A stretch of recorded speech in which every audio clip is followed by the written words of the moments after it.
This is going to show you a top 1% score of Salt Mines Ultimate Lost Sector on the Call to Arms event. Visit Devrim in the tower and make sure that you focus for the combat bow, that being submersion. It's the most important weapon out of them that there is. Make sure that you attune for that. The first activity that you need to do is Salt Mines. So if you come here, this stuff's locked until you do the quest. So I done this, and at the time I didn't realise you could customise it, but for this top 1% score, lads, I just went with what the stock loadout of mods are. So it's minus 30 Delta content ultimate for me. So we've got activity score and objectives, call to arms, XP gains have increased, time bonus, yeah, equipment locked, no radar, limited revives. We've got 2 new call to arms mods. Let's read it. Protected. Affected combatants are invulnerable until you destroy the shield drones orbiting them. And close danger trade-off. Deal more damage to combatants within 10 meters. Damage reduced beyond that. Damage is reduced beyond that, it's meant to say. And we've got Deadly Combatants, Galvanized 3, and Scourge 3. There are no champions in this, but it is the Dread version. So this is just showing you a solo of it. This is literally my first clear of it, and I do, after the run, I end up getting top 1% score for Salt Mine, Salt Lake City, high score, 1.838963 score, damn. I knew it was good, but not this good, lads. I didn't know about this. I don't know everything about the event yet. It's the first video that I'm making. My build was just a stock loadout. It was just stock getaway artists. Aspects and fragments are on screen, but it's more about the run. I didn't really know what to run in this. I just ran, for my first run, Mint Brigade, a Hailclear Primary, and I just ran Thunderlord because that's just what I went with. Yeah, it was just my base stock getaway artists build. No artifact mods are really needed for this. Just that I'm showing you a run of this Call to Arms Salt Mine Solo Ultimate. Okay, so here is my first solo of the Call to Arms event. I didn't know what to truly expect with this run. It appears it's the Dread version of Salt Mines, which that means there's an actual tormentor in this, which I'm pleased about because people are going to, have a look at this. The more casual players are, at least. I haven't warmed up yet. I've just got on the game. I'm like thinking, what's the situation on score and stuff like this. So you get a subject in the middle. I'm just on stock getaway eyes build. I didn't know if there was kill streak score bonuses and stuff because there's no skill credit, there's no kill medals. I guess it's just your general scoring that we've had from the portal rather than Guardian game scoring. If anyone remembers Guardian game scoring, it's not working like Guardian game scoring from initial looks right now as I'm looking at it. But I need to do more research on this event. It's only literally been 25 minutes. Yeah, this is literally my first run of the event.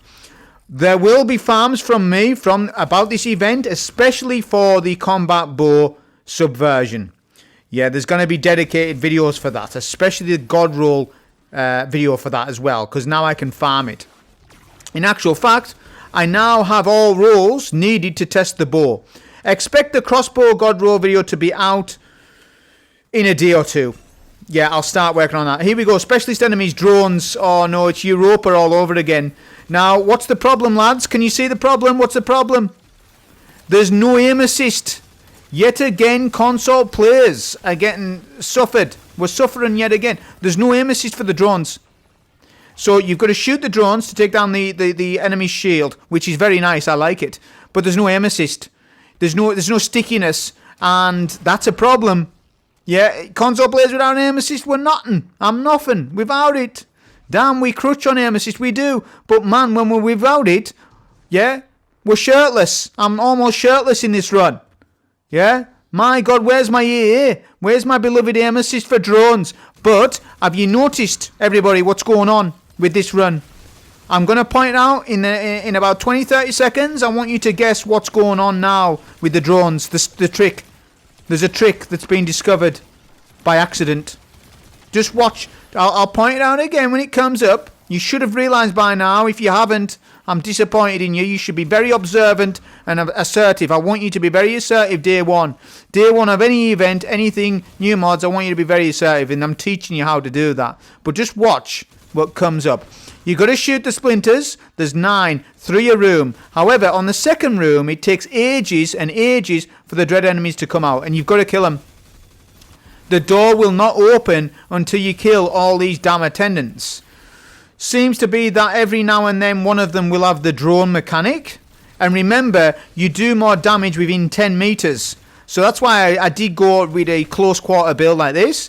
Because you do more damage up close. Although, does it matter that much? Probably not for me. But for some other players, they maybe need to factor that in a little bit for more casual players. There we go. Drone enemy comes in. Now, look what's happening. The Arc Soul is helping to shoot down the drone. It hasn't on that particular clip, but it did before. So the Arc Soul will actually shoot down the drone. I would anticipate that Helion would do the same as that, right? It's helping out. So basically turrets are helping out with the drones, and that's what I'm trying to explain to you about this. That's what I discovered as doing this run, which is nice because they're hard to shoot. They're just, I don't know, they're just awkward to shoot. If anyone remembers Europa Beyond Light, we had a problem then with the puzzles. Shooting the drones was awful. The drones were awful in Europa on console. Yeah, that's what I'm trying to explain. But anyways, get more drone enemies here. I got a top 1% score on this run, and I cleared 99% of the enemies. I cleared 99% of the ads. I only skipped maybe the last few ads at the final boss. There was like a Scion up a 2 left. However, there's not many ads in this, right? But I still got a top 1% score at 1.8. I don't know what I could have done to get higher than that, actually. There's time bonus, so quicker. Yeah, so if I'd done this faster than this, which, by the way, I'm going at a casual place. I haven't even warmed up my fingers and hands yet. I've just got on the damn game. I'm not warmed up. I still haven't warmed up.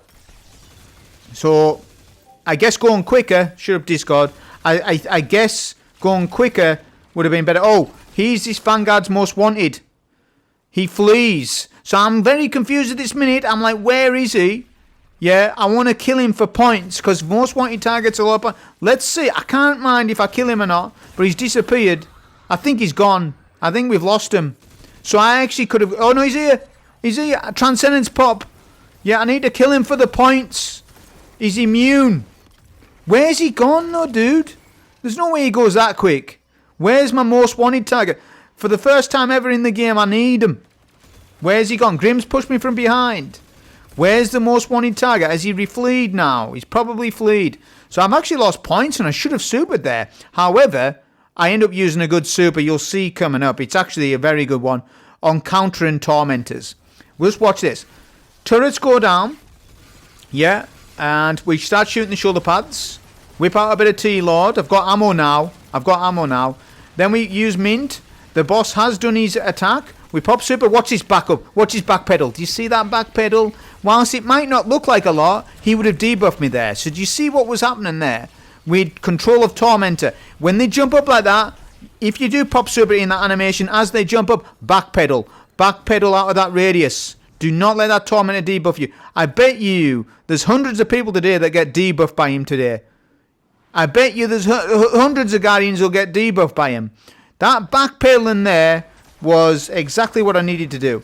Okay, get rid of these splinters. Shows you where they are. Same thing with this room. It's very slow, this, because the dread take ages to come out. Especially on a score run like this, where I'm trying to get a good score. I'm like, what's going on? Where are the attendants? Where are they? When do they come out? They come out in freeze. Look, same thing. We got these turrets. Look, nightmare to take care of. Yeah. We'll just hip fire my guns. Just hip fire the drones. If you're on console, yeah, you have issues taking the drones, honestly. There we go. We'll get rid of the drones.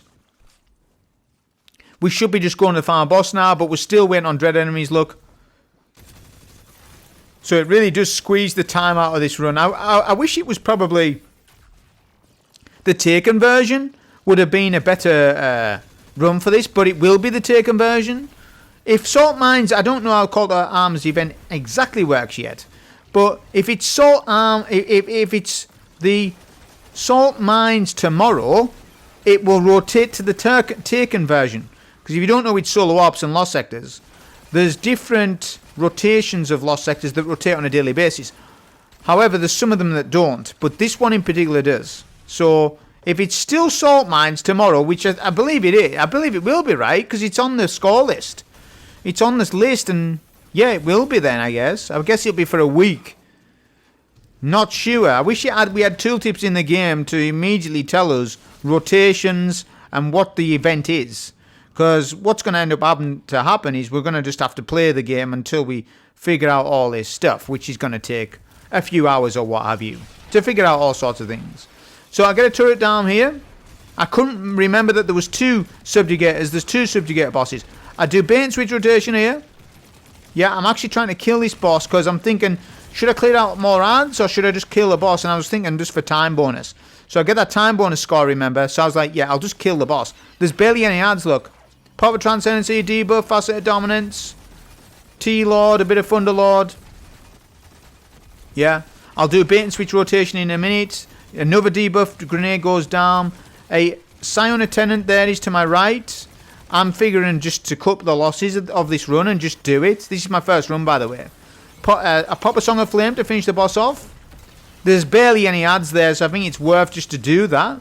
And let's just see what we get. Let's analyze how many drops. Yeah, let's count them up. First run of the day. No buffs, no anything. Yeah, there's at least, is that 4 tier 5s. Plus I got a romantic death. That's 5 tier 5 pieces of gear I got. Yeah, there you go. So you've had it. So if you're interested in what you get from the first salt mines, I guess it's depending on score. If you get a good score, you're getting up to 5 pieces of tier 5. Maybe more than that. Yeah, maybe more than that. 9-minute run, very casual. The score just showed you it. I'm going to go out. There you go, 1.838. I took it very casually. And to my surprise, it's still top 1%.